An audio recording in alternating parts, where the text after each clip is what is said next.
ॐ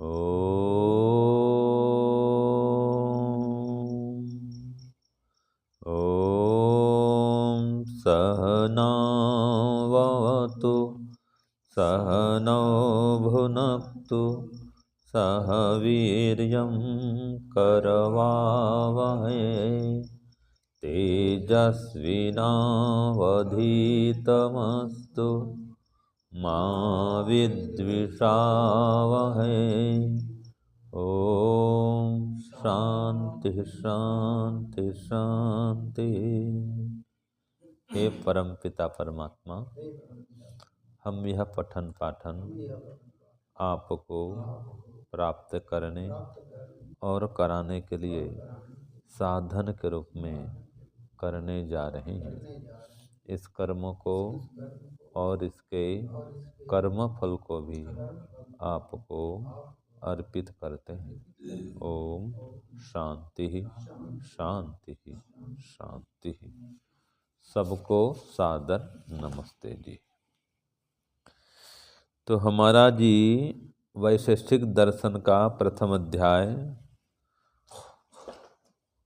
चल रहा था। प्रथम अध्याय का भी प्रथम हानिक पढ़ रहे थे, जिसमें सूत्र संख्या कहाँ तक पढ़े हैं?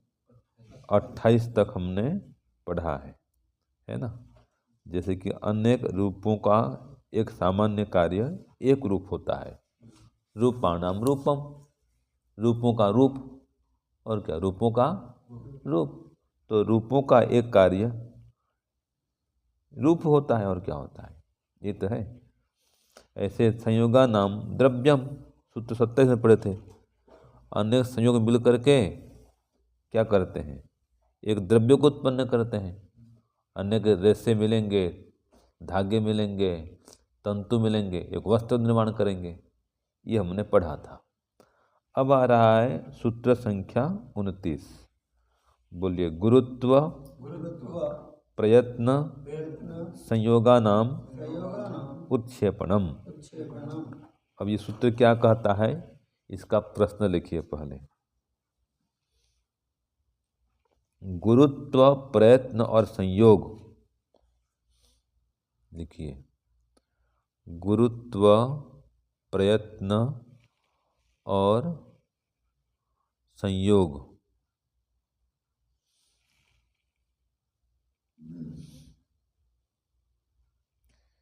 इन तीन गुणों का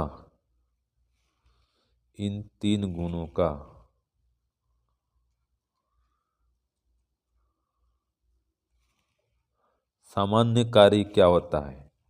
सामान्य कार्य ब्रैकेट में कर्म, सामान्य कार्य या सामान्य कर्म क्या होता है?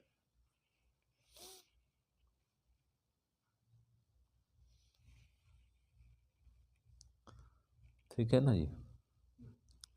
तो संयोग विभाग और नहीं, गुरुत्व प्रयत्न और संयोग, ठीक है।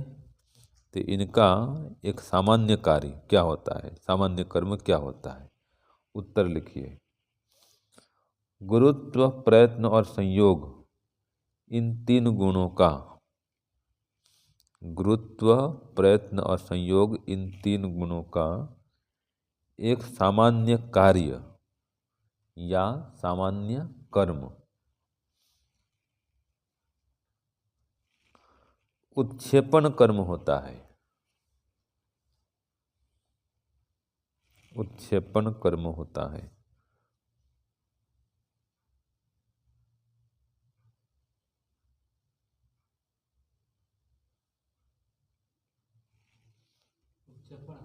उत्क्षेपण।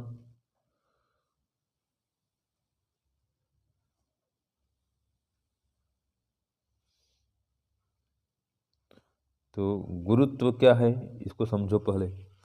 तो कहा गुरुत्ववत्तो द्रव्यस्य गुरुत्वम। कोई भारी पदार्थ है तो उसमें जो भार है, जैसे पत्थर है, 1 किलो का पत्थर है, वो उसका गुरुत्व है। ठीक है, भार। तो भारी पदार्थ का जो भार है वो उसका गुरुत्व है जी। ऐसे प्रयत्न क्या है? आत्मा प्रयत्न, आत्मा का जो प्रयत्न है उसको यहाँ पर प्रयत्न कहा गया है, जीवात्मा का प्रयत्न है। फिर संयोग क्या है, तो गुरुत्ववता लोष्ठादिना सह हस्त संयोग, ये भार वाले पत्थर आदि साथ में हाथ का चिपक जाना, संयोग होना, ये तो संयोग है। पत्थर को पकड़ लिया अपने हाथ में तो क्या होगा, पत्थर से आपके हाथ का संयोग हो गया, ये संयोग है। तो गुरुत्व हो गया, प्रयत्न हो गया, और ये संयोग हो गया कि पत्थर से हाथ का संयोग, आत्मा का प्रयत्न और किसी भारी पदार्थ का गुरुत्व, ये तीनों गुण हैं जी। तो इन तीनों का देखो, इत्यसम त्रयाणाम, इन तीनों का ही कर्म क्या होता है, तो कह रहा है ऊर्ध्वम क्षेपणम लोष्ठगतम कर्मम कार्यम सामान्यम भवति, कि उसको ऊपर फेंक दो, पत्थर है उसको ऊपर फेंको तो उसका उत्क्षेपण होना, ये इनका सामान्य कर्म है। हाथ से संयोग हुआ, आत्मा ने प्रयत्न किया और पत्थर को ऊपर उछाल दिया, ये क्या हो गया, उत्क्षेपण कर्म। तो ये है गुरुत्व, प्रयत्न और संयोग का उत्क्षेपण जो कर्म होता है वो सामान्य कार्य होता है। समझ में आ गया। तो आत्म प्रयत्न इसमें निमित्त कारण है, आत्मा का जो प्रयत्न है इसमें क्या है, निमित्त कारण है। और गुरुत्ववत द्रव्यम अनुष्ठादि समवायी कारणम, जो उस पत्थर में भार है, कोई भी ढेला है, पत्थर है, वो भारी पदार्थ जो है इसमें भार जो उसमें है वही तो समवायी कारण है, ठीक है ना। तो जो उसमें गुरुत्व वाला द्रव्य है माने पत्थर कोई है, वही पत्थर ही उसका समवायी कारण है। समवायी कारण क्या होता है, हमेशा उपादान होता है, जो मूल द्रव्य होता है ना जी। तो वो पत्थर है, ढेला है, पत्थर है, उसको लोष्ठ कहा जाता है, तो वो समवायी कारण है। और लोष्ठ आदि का जो गुरुपना है माने भारीपन है, वो तो हमने पढ़ा था ना, वो तो क्या है, आत्मा का प्रदेश में निमित्त कारण है ना, ये तो यहाँ तो हुआ समवायी कारण है। फिर अब कह रहा है लोष्ठादि का जो ढेला आदि है उसके साथ में जो हाथ का संयोग हुआ है ये असमवायी कारण है, ठीक है। लोष्ठ के साथ माने ढेला पत्थर आदि साथ में जो हाथ का संयोग हुआ, ये संयोग क्या है, असमवायी कारण है। और नीचे की ओर झुकना आना, ये हाथ की शिथिलता रूप प्रयत्न का निमित्त कारण है। हाथ शिथिल हो गया तो नीचे आ जाएगा हाथ, आपने प्रयत्न छोड़ दिया, शिथिल कर दिया प्रयत्न को, तो हस्त शिथिल्य रूप, तो हाथ का शिथिल हो जाना, ठीक है, ये उसका निमित्त कारण, नीचे आने का निमित्त कारण है, ये नीचे आ रहा है तो लोष्ठादि के साथ में हाथ का विभाग हो जाना, ये भी असमवायी कारण है। उसका संयोग भी असमवायी कारण है, और उसका क्या हो जाना, नीचे झुक जाना, ये भी असमवायी कारण है। अगर ऊपर फेंक करो तो संयोग बना रहेगा, और नीचे गिरा दो, नीचे ले आओ, प्रयत्न छोड़ दो, शिथिल हो जाएगा, ये भी असमवायी कारण आ जाएगा। तो इस प्रकार से उत्प्रेक्षम उहा करनी चाहिए, ठीक है। ये आपका सूत्र कौन सा हो गया, 29 हो गया। अब सूत्र 30 देखो, बोलो संयोग विभागाश्च कर्मणाम। अब इसका प्रश्न लिखिए।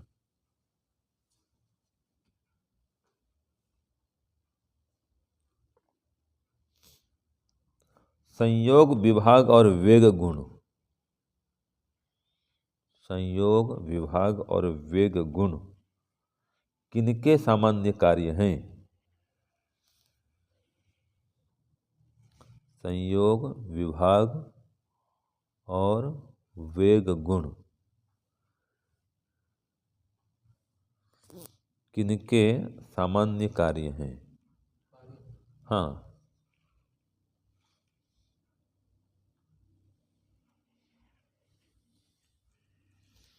तो उत्तर लिखो, संयोग विभागाश्च कर्मणाम, कि संयोग विभाग और वेग, उसमें वेग भी जोड़ना पड़ेगा। संयोग विभाग और वेग कर्मों के सामान्य कार्य हैं। ये उत्तर हो गया, सूत्रार्थ हो गया। संयोग, विभाग और वेग, ये तीनों गुण है ना। हाँ, तो ये गुण, तीनों गुण कर्मों के सामान्य कार्य हैं।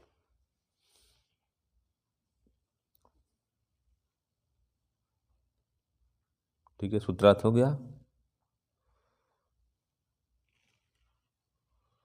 तो देखो, भाष्य में यही कहा है कि आप कर्म करेंगे ना जी, तो कर्म करेंगे तभी तो संयोग होगा या वियोग होगा अथवा वेग पैदा होगा। तो ये संयोग, विभाग और वेग, ये सब कर्मों के कार्य हैं। कर्म करेंगे तो या संयोग होगा या वियोग होगा अथवा उसमें कोई वेग पैदा होगा, और कर्म नहीं करो तो कुछ नहीं होगा। जैसे कहा, कर्मणाम द्वयोः कर्मणो बहुनाम वा कर्मणाम संयोगो विभागाश्च वेगश्च गुण कार्यम सामान्यम बहुत। ये कहते हैं दो कर्म हैं या बहुत से कर्म हैं, तो ये इनका संयोग से अथवा विभाग से और वेग से, ठीक है ना। हाँ, तो इनका संयोग से, विभाग से और वेग से पता चलता है कि भाई ये कर्मों का सामान्य कार्य है। कर्म करेंगे तो या तो संयोग पैदा होगा या वियोग पैदा होगा या वेग पैदा होगा। तो इनसे पता चलता है कि ये सभी कर्मों के सामान्य कार्य हैं। दो कर्म हो चाहे चार कर्म हो चाहे जितने भी कर्म हो, जब तक कर्म नहीं करेंगे तो ये पैदा नहीं होगा। तो दो कर्म हो या बहुत से कर्म हो, इन कर्मों का ही संयोग और विभाग और वेग, ये सामान्य कार्य होते हैं। मतलब कर्मों से ये उत्पन्न होते हैं। सामान्य कर्म क्या पढ़े पढ़े थे ना, सामान्य कार्य होते हैं मतलब कर्मों से उत्पन्न होते हैं। तो कर्म करेंगे तो संयोग पैदा होगा या विभाग पैदा होगा अथवा वेग पैदा होगा। ये सूत्र 30 में कह दिया। अब सूत्र 31, ये सूत्र अंतिम है। इस अध्याय का प्रथम महानिक चल रहा है, इसका अंतिम सूत्र बोलिए। कारण सामान्य द्रव्य कर्मणाम कर्मा कारणम उक्तम। ये सूत्र हुआ, इसका प्रश्न लिखिए। सूत्र क्या कह रहा है, लिखो। क्या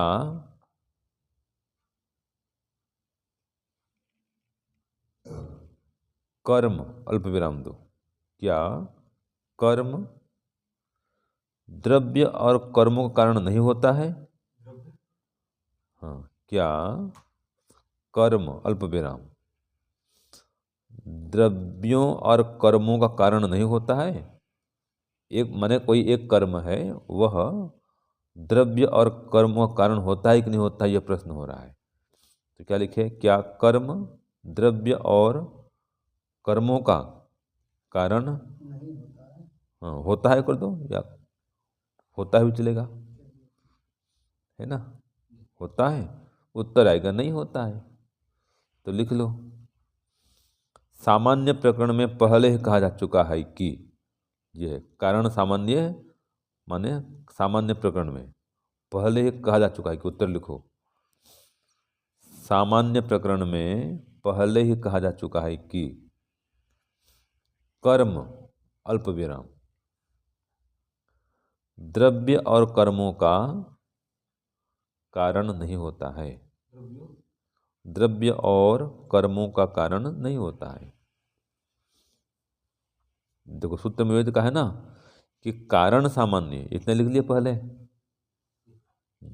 सूत्र में क्या कहा, देखो, कारण सामान्य माने सामान्य प्रकरण में, कारण के प्रकरण में, द्रव्य कर्म नाम, द्रव्य कर्म और कर्म कारण, जो कर्म है वो अकारणम नहीं होता है।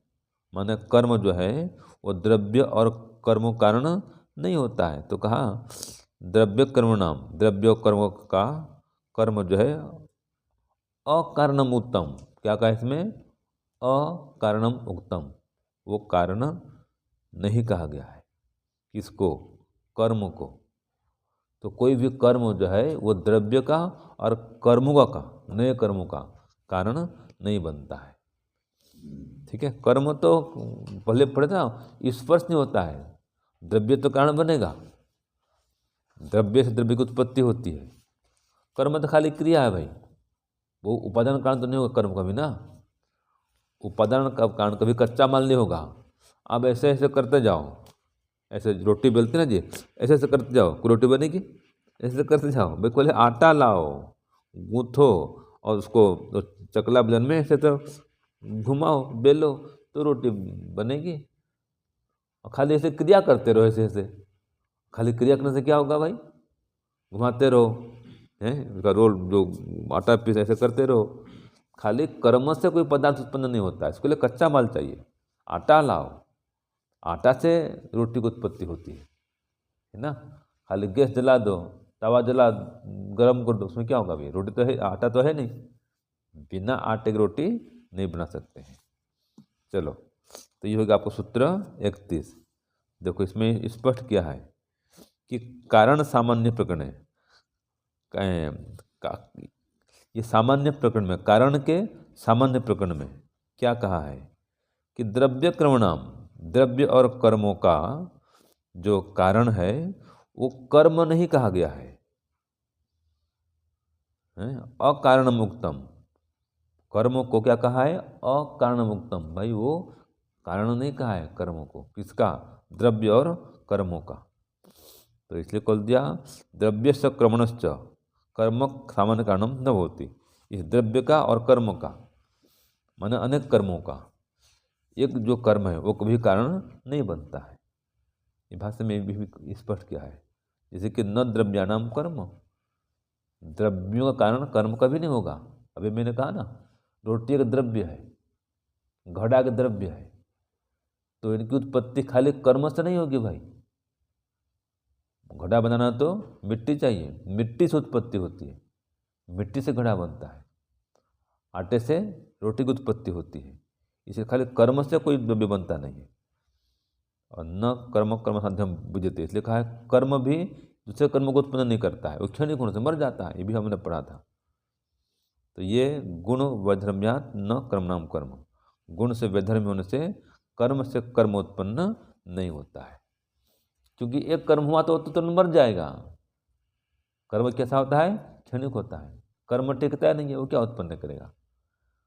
जो उपादान कारण होता है ना जी, जैसे कि मिट्टी है, वो टिकता है, तो मिट्टी से घड़ी की उत्पत्ति तो हो सकती है।